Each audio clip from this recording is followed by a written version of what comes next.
Hello guys, तो कैसे हो। आई होप कि आप लोग अच्छे होंगे। तो आप देख रहे हैं अपना चैनल एजे स्टडी। तो अभी हम लेकर आ गए हैं इंडियन नेवी एमआर के लिए साइंस की क्लास, जिसमें कि आज हम लोग पढ़ने वाले हैं फोर्स एंड ग्रेविटेशन चैप्टर को, बल और गुरुत्वाकर्षण चैप्टर को पढ़ने वाले हैं। पूरा डिटेल में क्लास को कराएंगे और आप लोग को एक एक कॉन्सेप्ट क्लियर करेंगे इनसे रिलेटेड, ठीक ना।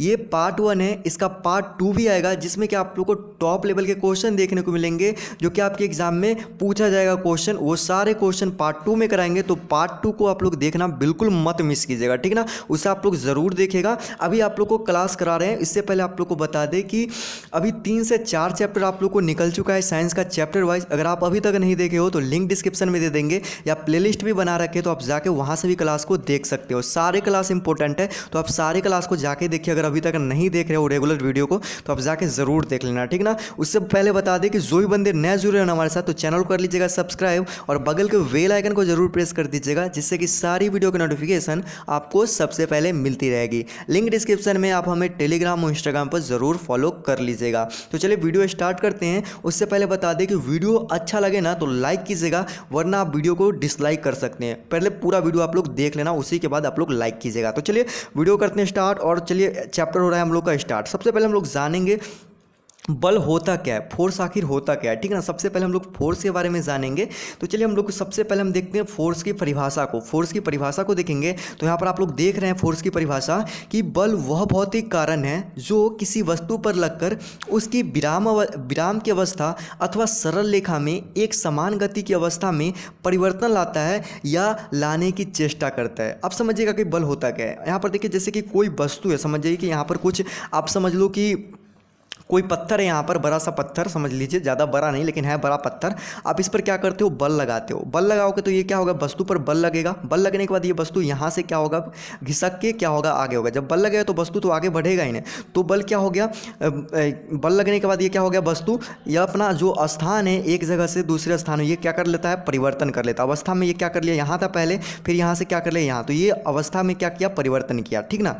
अब देखिए यहाँ पर क्या करता है कि अथवा लाने की चेष्टा करता है, मतलब कि समान गति की अवस्था में लाने की चेष्टा करता है। अब समझिएगा यहाँ पर, जैसे कि आप लोग एक एग्जांपल ले सकते हैं। जैसे कि एक ट्रक मान लेते हैं, ट्रक मान लीजिए, ट्रक है, समझ जाइए एक ट्रक है ये, और इसको क्या करते हो आप, इस पर बल लगाते हो। इस पर आप लोग क्या करते हो, बल लगाते हो, ठीक ना। आपने बल लगाया ट्रक पर आपने बल लगाया कि नहीं लगाया, जरूर लगाया बल। लेकिन ट्रक क्या है, बहुत ये क्या है, भारी है, तो जिसके कारण ये क्या हुआ, आगे नहीं बढ़ सका, ये जो आगे नहीं बढ़ सका। लेकिन जब हम ट्रक पर क्या किए, बल लगाएं, तो बल तो लग रहा है ना, बल लग रहा है ना, तो हम लोग क्या करते हैं, बल लगा के इसको क्या करते हैं, स्थान के परिवर्तन या अवस्था इसके परिवर्तन करने के हम लोग क्या करते हैं, चेष्टा करते हैं ना।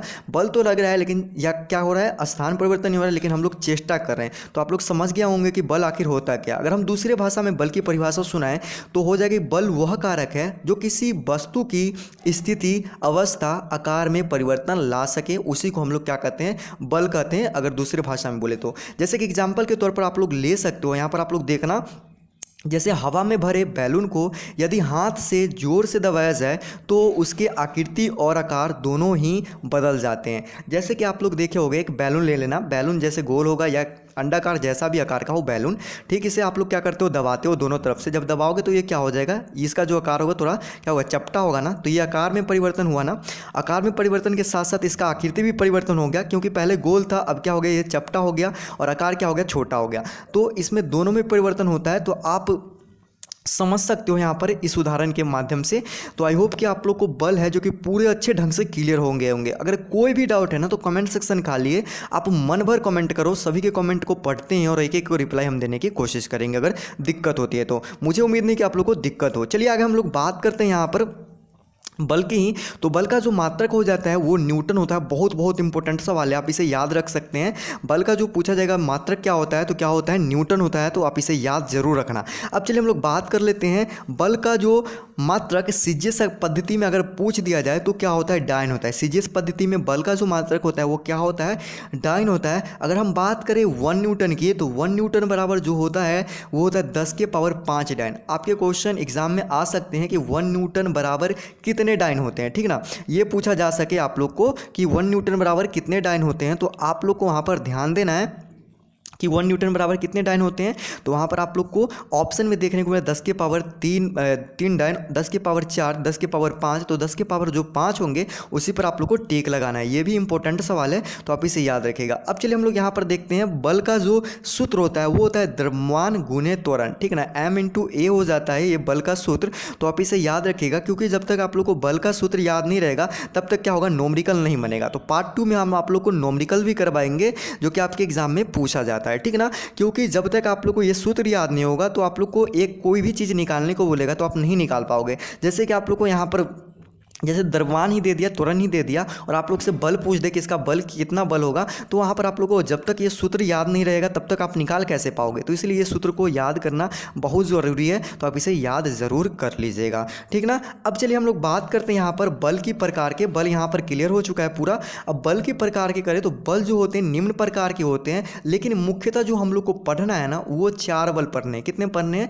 4 बल के बारे में पढ़ना है, जो है पहला गुरुत्वाकर्षण बल, ग्रेविटेशनल फोर्स, दूसरा है विद्युत चुंबकीय बल जिसे इलेक्ट्रोमैग्नेटिक फोर्स बोलते हैं, तीसरा है दुर्बल या छिन्न बल जिसे वीक फोर्स कहते हैं, और चौथा है प्रबल बल जिसे स्ट्रांग फोर्स कहते हैं, ठीक है ना। तो ये 4 ही बल आप लोग को मुख्यतः पढ़ना है, लेकिन ऐसे बहुत सारे बल हैं जो कि पढ़ना है। जो भी इंपॉर्टेंट बल होंगे आपके एग्जाम के लिए होंगे वो बल को अभी हम क्लियर करेंगे, सारे बल को हम लोग नहीं पढ़ेंगे, ठीक ना। जो आपके एग्जाम में आएंगे उसी को पढ़ेंगे, फालतू की बातों को हम लोग नहीं पढ़ेंगे। तो चलिए सबसे पहले हम लोग बात करते हैं गुरुत्वाकर्षण बल को, ग्रेविटेशनल फोर्स को। सबसे पहले हम लोग जानेंगे कि ये ग्रेविटेशनल फोर्स होता क्या आखिर। तो यहाँ पर आप लोग देखना, यहाँ पर इसका परिभाषा है कि 2 खगोलीय पिंडों के बीच लगने वाला बल को गुरुत्वाकर्षण बल कहते हैं। यह 2 पिंडों के बीच में लगता है। देखिए गुरुत्वाकर्षण बल है जो कि क्या होता है, 2 पिंडों के बीच में। जैसे कि यहाँ पर आप लोग एग्जाम्पल के तौर पर देख सकते हो सूर्य, चंद्रमा आदि, इन सभी के बीच में क्या लगता है, गुरुत्वाकर्षण। मतलब कि 2 कोई सा भी पिंड हो जिसके बीच में क्या होता है, गुरुत्वाकर्षण बल लगता है, ठीक ना। पिंडों के ये जो बीच में बल लगेगा इसी को हम लोग क्या बोलते हैं, गुरुत्वाकर्षण बल बोलते हैं, ठीक ना।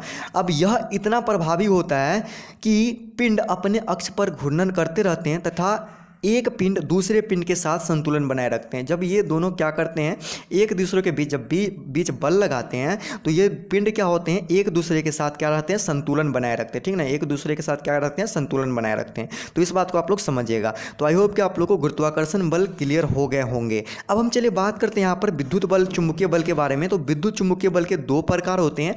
एक होता है विद्युत चुंबकीय बल होता है और दूसरा होता है चुंबकीय बल होता है, ठीक ना। तो इस बात को आप लोग ध्यान रखिएगा। इसके कितने होते हैं, 2 बल होते हैं। एक होता है यहाँ पर आप लोग देखिएगा विद्युत चुंबकीय बल है, ये 2 प्रकार के होते हैं। एक विद्युत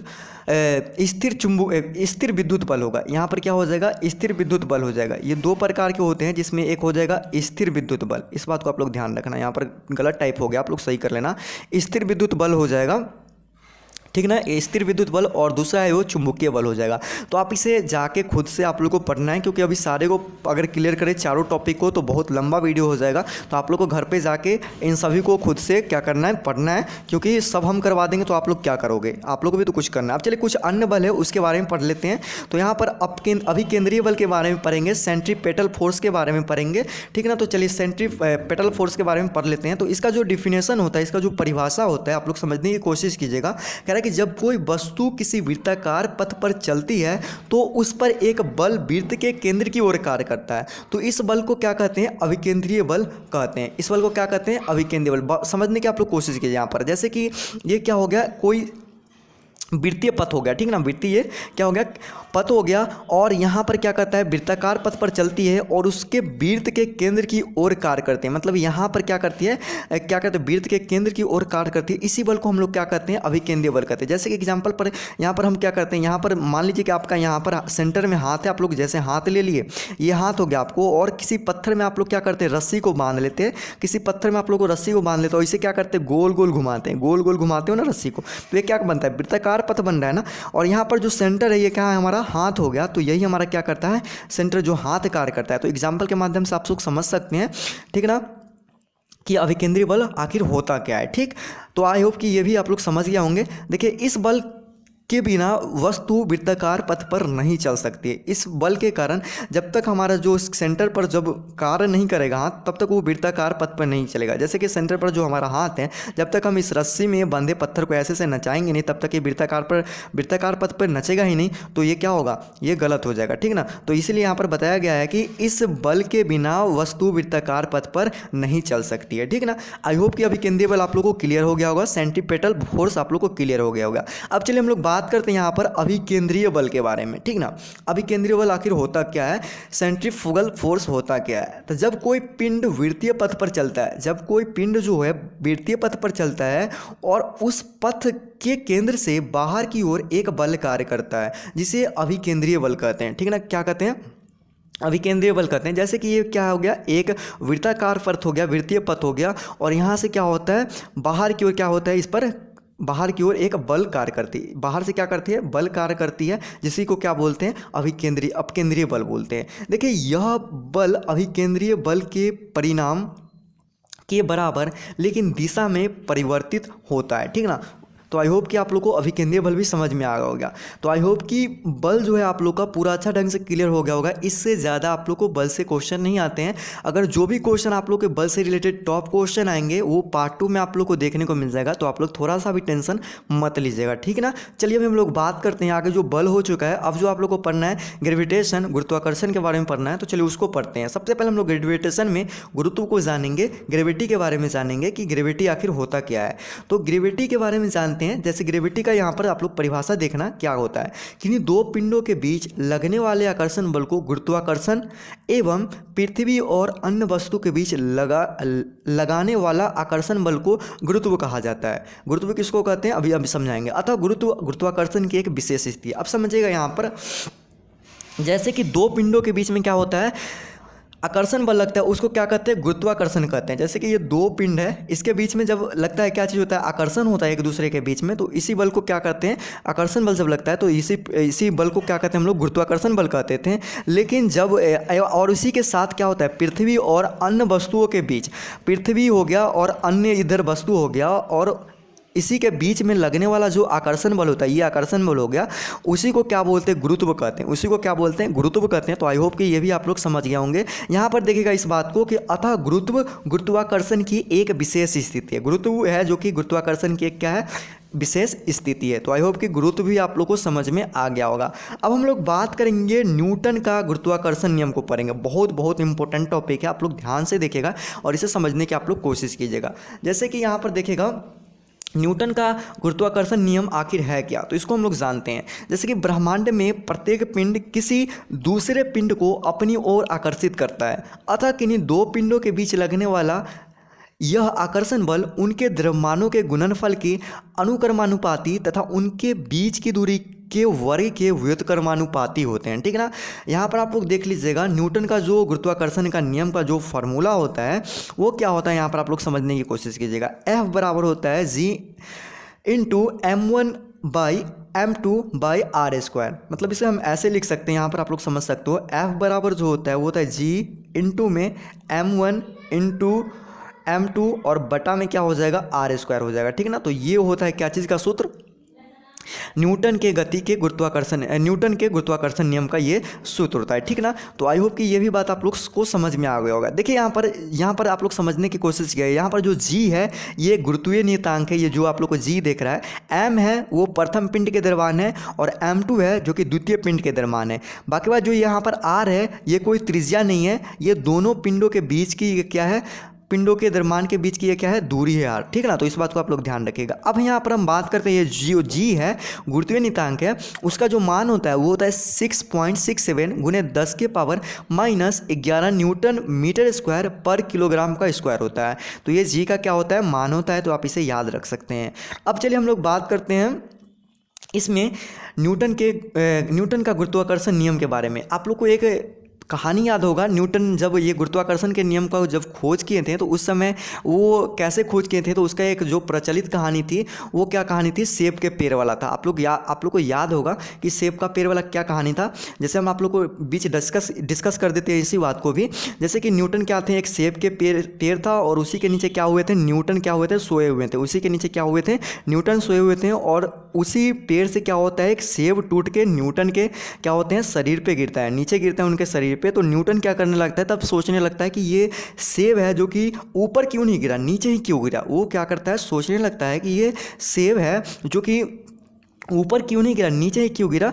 तो यही सोचते सोचते वो क्या करते हैं, न्यूटन के गुरुत्वाकर्षण नियम का खोज कर देते हैं, जो कि वो अपना बुक, जो एक प्रसिद्ध बुक है उनका, प्रिंसिपिया नामक एक बुक है उनका, जो कि बहुत प्रसिद्ध बुक है, उसी में इस कहानी को वो चर्चा किए थे। ठीक ना, तो आप इसे याद रख सकते हैं, बहुत इंटरेस्टिंग कहानी है।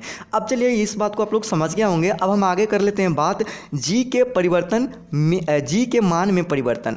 ठीक ना, वेरिएशन इन जी के मान में परिवर्तन। अब देखिए कि जैसे जैसे जगह बदलते हैं वैसे वैसे क्या होते हैं, जो गुरुत्वाकर्षण होते हैं वो भी बदलते हैं। तो अभी हम इस पर बात करने वाले हैं। ठीक ना, जैसे यहाँ पर देखिए कि जी का मान है वस्तु के द्रव्यमान आदि पर निर्भर नहीं करता, बल्कि यह स्थान विशेष पर निर्भर करता है। अर्थात भिन्न भिन्न स्थान पर जी का मान क्या होता है, भिन्न भिन्न होता है। ठीक ना, जैसे कि आप लोग यहाँ पर देख सकते हो, भूमध्य रेखा पर इसका मान क्या होता है, सबसे कम होता है। अगर जी की मान की हम लोग बात करें तो भूमध्य रेखा पर सबसे कम मान होता है जी का। अगर हम बात करें जी का मान अधिक का, तो ध्रुवों पर इसका जो मान होता है वो सबसे अधिक होता है जी का। ठीक ना, अब यहाँ पर बात आप लोग देखेगा, पृथ्वी तल से ऊपर या नीचे जाने पर जी का जो मान है वो घटता है।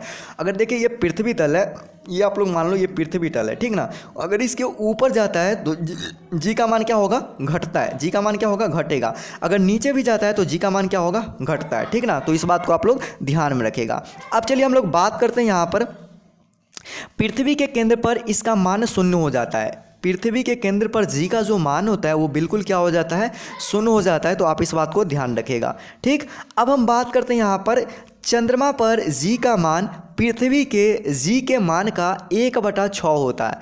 ठीक है ना, इनसे न्यूमेरिकल भी बनेंगे जो कि आपको पार्ट 2 में करवा देंगे, तो इसके लिए आप लोग टेंशन मत लीजिएगा। ठीक ना, आई होप कि आप लोग को जी के मान में परिवर्तन पूरा समझ में आ गया होगा, और इनसे रिलेटेड जो भी क्वेश्चन होंगे आपके पार्ट 2 में देखने को मिल जाएंगे। ठीक है ना, अब चलिए हम लोग बात करते हैं बहुत बहुत इंपॉर्टेंट टॉपिक जिससे आपके एग्जाम में क्वेश्चन आते हैं। ठीक है ना, लिफ्ट में पिंड का भार। ठीक है ना, आप लोग को जो ये है फोर्स एंड ग्रेविटेशन चैप्टर, आप लोग को इससे आपके एग्जाम में 1 मार्क्स से क्वेश्चन पूछे जाते हैं। ठीक है ना, तो इसे आप अच्छी तरह से कवर कर लीजिएगा। ठीक, ये बताना हम भूल गए थे। अब देखिए यहाँ पर लिफ्ट में पिंड का भार, इसको भी पढ़ेंगे, बहुत इंपॉर्टेंट है, इनसे आपको एग्जाम में क्वेश्चन देखने को मिल जाता है। ठीक है ना, चलिए देखिए अभी हम एक एक बात को समझेंगे। देखिए सबसे पहला हम बात करते हैं यहाँ पर, जब लिफ्ट की ओर जब लिफ्ट ऊपर की ओर त्वरित होती है तो उसमें स्थित व्यक्ति को अपना जो भार है, यहाँ पर भार हो जाएगा, बढ़ा हुआ प्रतीत होता है। क्या होगा, भार जो है वो बढ़ा हुआ प्रतीत होता है। आप लोग हम समझिएगा, जैसे कि आप लोग क्या है, ये एक लिफ्ट है, इसमें आप लोग क्या होगे, चढ़ोगे, तो लिफ्ट क्या होता है, ऊपर की ओर जाता है, त्वरित मतलब ऊपर की ओर जाता है, तो उसमें जो ये व्यक्ति खड़ा है उसका जो भार है वो क्या होता है, बढ़ जाता है, उसका भार क्या होता है, बढ़ा हुआ प्रतीत होता है। ठीक है ना, तो क्वेश्चन आ सकता है कि जब लिफ्ट में व्यक्ति क्या होता है, ऊपर की ओर जाता है, तो उसके भार में प्रतीत होता है बढ़ा हुआ, घटा हुआ, समान या बिल्कुल नहीं। तो आप लोग को जो यहाँ पर अभी पढ़ाएं बढ़ा हुआ, तो उसी पर आप लोग को टिक लगाना है। आई होप कि ये बात आप लोग समझ में आ गया होगा। अब हम बात करते हैं, जब लिफ्ट नीचे की ओर त्वरित होता है, जब लिफ्ट ये ऊपर से जब नीचे आता है, डाउन आता है, ठीक ना, नीचे आता है, तो जो व्यक्ति का जो इसमें भार होता है, जो इसमें व्यक्ति होते हैं, उसका जो भार होता है वो घटा हुआ प्रतीत होगा। क्या होगा, घटा हुआ। तो जब लिफ्ट नीचे की ओर आएगा तो व्यक्ति का भार क्या हो जाएगा, घट जाता है। तो आप इसे याद रखिएगा। अब चलिए हम लोग बात यहाँ पर करते हैं, जब लिफ्ट एक समान से वेग से ऊपर या नीचे आती है तो व्यक्ति को अपने भार में कोई परिवर्तन नहीं होता है। जब जो लिफ्ट है वो एक समान में या एक वेग से नीचे जब आएगी ना, तो जो इसमें व्यक्ति होगा उसके भार में कोई परिवर्तन नहीं होगा। ठीक, अब चलिए हम लोग बात करते हैं यहाँ पर, ये क्वेश्चन आपके एग्जाम में बहुत बार पूछे जा चुके हैं। ये देखिएगा, इस बात को आप लोग ध्यान से देखिए। क्वेश्चन कह रहा है कि यदि नीचे उतरते समय लिफ्ट की डोरी टूट जाए, जैसे ये लिफ्ट है आप लोग का, और क्या होता है जब आप लोग क्या करते हो, नीचे जब उतरते हो उसमें आप लोग का जो लिफ्ट का डोरी है वो क्या हो जाए, टूट जाता है, ठीक ना। तो वह मुक्त पिंड की तरह गुरुत्वीय त्वरण से नीचे गिरती है। जब लिफ्ट की जो डोरी टूटेगी तो ये निश्चित है कि वो क्या होगा, नीचे गिरेगी ही। जब वो नीचे गिरती है तो इस अवस्था में जो इसमें व्यक्ति होता है ना, लिफ्ट में जो व्यक्ति होता है उसका जो भार हो जाता है, इस व्यक्ति का भार हो जाता है, बिल्कुल शून्य हो जाता है। कितना हो जाता है, शून्य हो जाता है। और इस अवस्था को हम भारहीनता भी बोलते हैं। इस अवस्था को क्या बोलते हैं, भारहीनता बोलते हैं। तो ऐसे क्वेश्चन आप लोग को एग्जाम में आएगा कि जब लिफ्ट की डोरी टूट जाता है तो उसमें व्यक्ति का भार होता है, वहाँ पर दे दीजिएगा बढ़ जाता है, घट जाता है, या शून्य होता है, या नन, इनमें से कोई नहीं। तो आप लोग को वहाँ पर शून्य पे क्लिक करना होगा, सही लगाना होगा, ठीक ना। आई होप कि लिफ्ट से रिलेटेड जितने भी क्वेश्चन आएंगे आप पूरा क्वेश्चन को कर लोगे एग्जाम में, ठीक ना, मुझे पूरा विश्वास है। अब चलिए हम लोग बात करते हैं अगले टॉपिक को, प्लान बैक के बारे में। स्केप वेलोसिटी के बारे में पढ़ेंगे, ये भी बहुत इंपॉर्टेंट टॉपिक है, तो आप लोग इसे ध्यान देना। सबसे पहले हम लोग जानेंगे कि प्लायन वेग होता क्या है आखिर में, ठीक है ना। अभी अच्छे ढंग से इसको समझने की हम लोग कोशिश करेंगे। देखिए सबसे पहले हम लोग जानते हैं प्लायन वेग होता क्या है। प्लायन वेग वह न्यूनतम वेग है जिससे किसी पिंड को ऊपर की ओर फेंके जाने पर वह पृथ्वी के गुरुत्वीय क्षेत्र को पार कर जाता है अथवा पृथ्वी पर वापस नहीं आता है। और पृथ्वी के तल से प्लायन वेग का मान जो है मान निम्न सूत्र से ज्ञात करते हैं, जो कि नीचे अभी हम बताएंगे। सबसे पहले इसको हम आप लोगों को समझा देते हैं। जैसे देखिए प्लायन वेग होता क्या आखिर में, जैसे कि आप लोग समझ सकते हो यहाँ पर जो प्लायन वेग है वो किसी पिंड के ऊपर फेंके जाने पर, जैसे कि यहाँ पर हम लोग मान लेते हैं ये जो एक पृथ्वी है, ये गोल है हमारा, क्या है, पृथ्वी है। और यहाँ से हम क्या करते हैं, किसी वस्तु को हम लोग क्या करते हैं, यहाँ से फेंकते हैं। पृथ्वी से हम लोग क्या करते हैं, किसी वस्तु को इतने दूरी पर हम लोग फेंक दिए, ठीक। जब हम लोग वस्तु को फेंकते हैं तो वो क्या होता है, नीचे ही गिरता है ना। आप लोग फेंकते हो जब पृथ्वी से किसी वस्तु को तो वो क्या होता है, नीचे ही गिर जाता है, नीचे ही गिर जाता है ना। फिर कुछ ऊंची दूरी पर आप लोग क्या करते हो, बल लगा के फेंकते हो, फिर वो क्या होता है, फिर नीचे ही गिर जाता है। तो गिर जाता है ना, लेकिन ये क्या बोल रहा है यहाँ पर, आप लोग समझने की कोशिश किया, जिससे किसी पिंड को ऊपर फेंकने पर वह पृथ्वी के गुरुत्वीय क्षेत्र को पार कर देता है और वो पृथ्वी पर गिरता ही नहीं है। तो पृथ्वी पर कब नहीं गिरेगा, पृथ्वी पर कब नहीं गिरेगा, जब हम किसी वस्तु को फेंकेंगे तो पृथ्वी पर यह कब नहीं गिरेगा। हम लोग जब हाथ से किसी चीज़ को फेंकते हो तो पृथ्वी पर ही गिरता है, लेकिन हम कब फेंकेंगे तो पृथ्वी पर नहीं गिरेगा। तो अभी चलिए हम समझाते हैं। सबसे पहले आप लोग यहाँ पर इसको सूत्र देख लीजिए, सूत्र आखिर होता क्या है। देखिए प्लायन वेग का जो सूत्र होता है, इसका निकालने का जो सूत्र होता है वो होता है √2gr होता है। क्या होता है, 2gr होता है। तो इसे आप लोग ध्यान दीजिएगा, ये पूरा में है, आप लोग इसे बात को ध्यान में रखेगा, ठीक ना। तो 2gr होता है, जहां g है गुरुत्वीय त्वरण है और r क्या है, पृथ्वी की त्रिज्या है। क्या है, r पृथ्वी की त्रिज्या है।